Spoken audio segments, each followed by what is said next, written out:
if you know this, but nature is ableist. And I should probably clarify what I mean by nature and ableist. And so I think to start, I will tell you a little bit about the monstrous mountain lion. So the monstrous mountain lion was discovered about 8 years ago in southern Idaho when a hunter shot and killed a cougar that had attacked his dogs.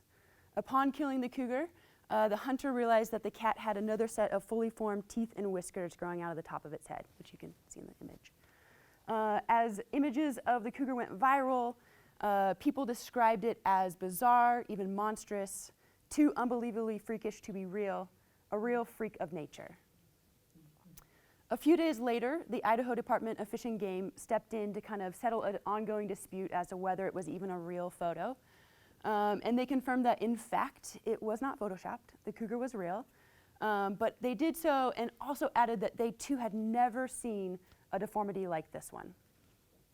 So when I say nature's ableist, I mean the ways in which we mark only some nature as natural and normal, and often through ableism. So with the monstrous mountain lion, we read the corporeal difference, the second set of teeth atop the head, through Western conservation and biology as malformation or deformity, and then mark it as unnatural, freakish, monstrous. Thus, nature is ableist. But if you don't believe me quite yet, that's okay. I have a couple more examples for you. So what I'd like you to do is go ahead and close your eyes for just a moment and think about humans in nature. Maybe it's even yourself out experiencing nature. What picture pops into mind? What do you imagine? Or when you read about or hear about people talking about being one with nature or being in nature, what stories come to mind? Okay, you can open up your eyes. For me, I often see these representations in things like Instagram stories and REI commercials or Subaru commercials. And often it is of images of, say, people scaling 14ers or sending it off drops on their mountain bike, or maybe taking that quintessential selfie with your friends and your campsites in the background perched along a pristine mountain lake, right? Really peak nature. In terms of stories, I often think about them in terms of literature and poetry, and often they're depicting people wading through streams or wandering through fields of wildflowers, or maybe scrambling over rocks and boulders to get to the top of a mountain. What is often eclipsed from these representations is the ways in which they often depict non-disabled experiences and even often rely upon non-disabled bodies that walk, see, talk, think, hear, smell, touch in very particular non-disabled ways. So to be in nature, as we've kind of imagined it, is to have a non-disabled body in nature. And then say we do decide to build disability access in nature through maybe ADA or wheelchair accessible paths. Oftentimes, people who care about nature, and sometimes this is even us who care about nature and who advocate for the protection of nature against human impact and destruction, will claim that this disability access is harming nature or more destructive to nature. One need not look very far to see this playing out in real life with the rise in popularity of e-bikes. If you're not familiar with e-bikes, they are kind of a new technology that provides a little bit of assistance as you pedal. And for people with disabilities, this has been a way for people to enter into the biking sport, or even people who've been in the sport for quite a while. It allows people sometimes after injury or as they age to kind of continue to be in the sport. Yet it's not uncommon to hear stories of non-disabled bikers stopping e-bikers on the trail to remind them that they don't actually belong in nature. Whether it is you're breaking the rules, or you're cheating, or even if sometimes it's about if you can't power yourself up the mountain, up the hill on your own, then you shouldn't be out here, right?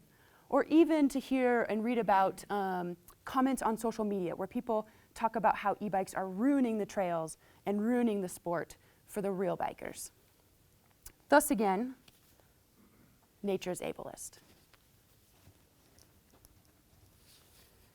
Although I can't help but wonder how those trails that are built for non-disabled people, so a bit more narrow, a bit more steep, are somehow natural and not also destructive. Or how when we imagine nature, we never imagine experiencing nature inside that is all around us, all the time, everywhere. Such as the ways that feminist studies scholar Alison Kafer talks about putting one's hand under a sink faucet and letting the water trickle over their fingers, right? Or pool in one's palm as also an experience with nature.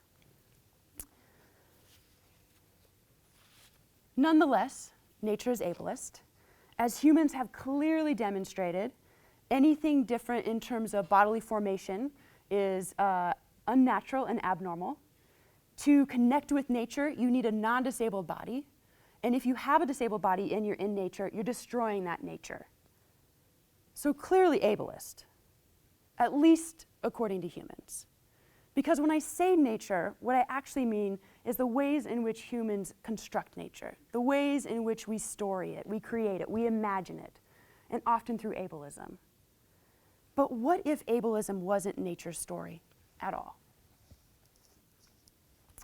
So to consider this, I want to return to our monstrous mountain lion one more time.